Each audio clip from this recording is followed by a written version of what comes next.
What up, peps?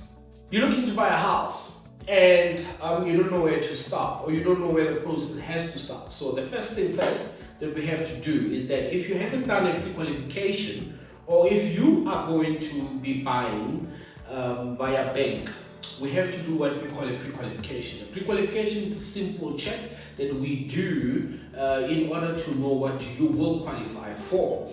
So imagine most of aliens now are asking you to do a pre-qualification before they take you out and show you a property, because they want to have an idea of a price range within which you are going to qualify.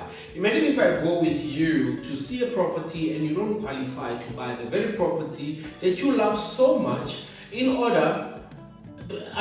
of having just done a pre-qualification and gotten away with, done away with all the wasting time and all those type of things, isn't it better to then just go with what professionals that look like me tell you? I'm just saying, tell you what to do.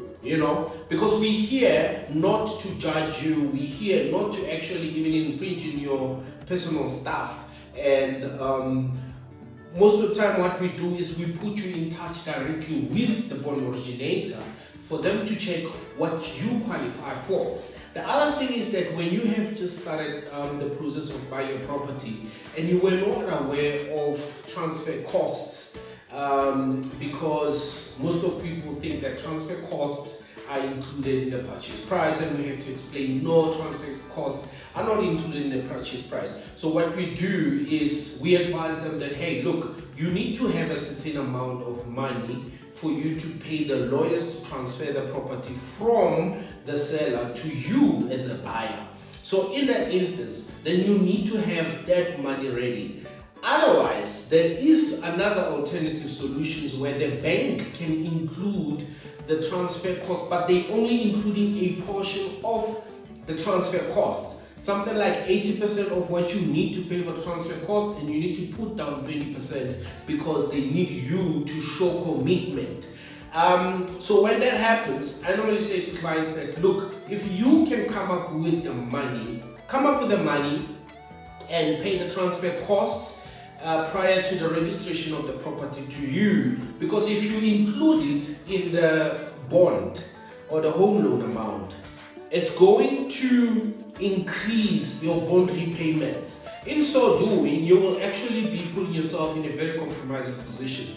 So for you to have this in an easier way, it's better for you to actually just have the funds, build up a little savings account before you embark on a journey of actually buying a property.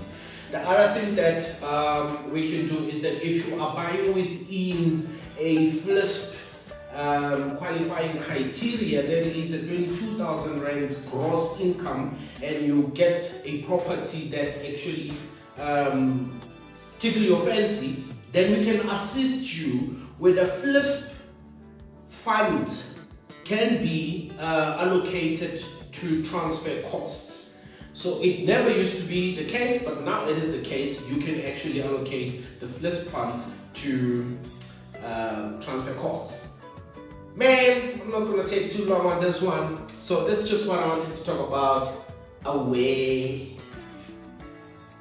Now let's have a conversation down in the comments below. And remember, if you're looking at buying or selling property, contact me today. Dumelang, Sambonani, what up, peeps?